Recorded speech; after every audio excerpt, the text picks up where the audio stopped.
যে এসে পড়ছে। আরে ও এখানে, তাড়াতাড়ি চলো, ও দেখে ফেলবে আমারে। কই যেতেছেন? চুপ করে দাঁড়ান, আর কোনো লুকোচুরি করবেন না। হ্যাঁ? আজকে সব সত্যি কথা কয়ে দিবেন। আপনি এনে দাঁড়ান। আরে কি করতেছস? ওই দেখো, এদিকে আসো। দেখো তো তুমি ওনার চেনো কিনা। ঠিক চিনি না, তবে ওদিন উনি পার্সেল দিতে আইছিল। পার্সেল দিতে আইছে? তুমি কি জানো তোমার জন্মদিনে প্রত্যেক বছর যে গিফট গুলো আহে এগুলো উনিই পাঠায়।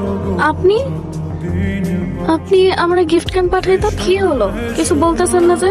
বারে, আমার বোনের জন্মদিন আর আমি কিছু পাঠাবো না তা কেমনে হয়? ভাইয়া, কোথায় ছিলা তুমি এতদিন? তুমি কেন আসো নাই আমগো বাড়িতে? মা বলছিল তুমি নাকি হারাই গেছো ছোটবেলায়। তাইলে ওদিন তোমার দেখার পর কেন জানি মনে হতেছিল তুমি আমার আপন কেউ। আমি না চিনলেও মা কেন তোমারে ডাকলো না? মা হয়তো চিনতে পারে নাই আমারে। তুমি এখনই চলো আমার সাথে, মা দেখুক যে তুমি ফিরে আইছো। আজকে না রে, আজকে যাইতে পারবো না আমি, তবে খুব তাড়াতাড়ি আসবো। আমি দিলাম তোরে, যা। কেমন? এই, কি করতেছেন আপনি? আব্বা সারো আব্বা। আমি কি করতেছি মানে?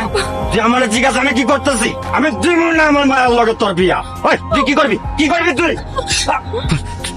তুই আমারে মারলি? ওই তুই আমারে মারলি? হ্যাঁ, আমার হাতে মানুষের রক্ত, কিন্তু তোর মতো টাকার জন্য নিজের মেয়ের বিক্রি করতে চাই না আমি।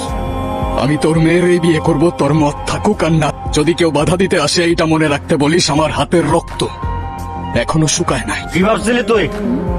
তুই কি ভাবছিলি? আমি বুঝবো না? হ্যাঁ, ওই পোলায় সাহস পাইলো কেমনে সবার সামনে আমার গালে হাত দিতে? তুই ওরা শিখাই দিছস না? তুই শিখাই দিছস আমার মারতে? না আব্বা, বিশ্বাস করো আমি এরকম কিছু করি নাই। আমি তো বুঝিই নাই ও এরকম একটা কাজ করে ফেলাইবো।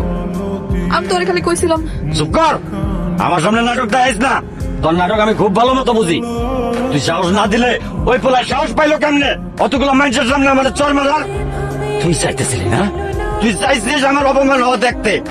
না আব্বা, বিশ্বাস করো আমি এরকম কিছু চাই নাই। আমি এরকম কেন করো? তুমি আমার বাপ না, আমার বিশ্বাস করো। এই সর, তোর মায়া লাগবো না আমার।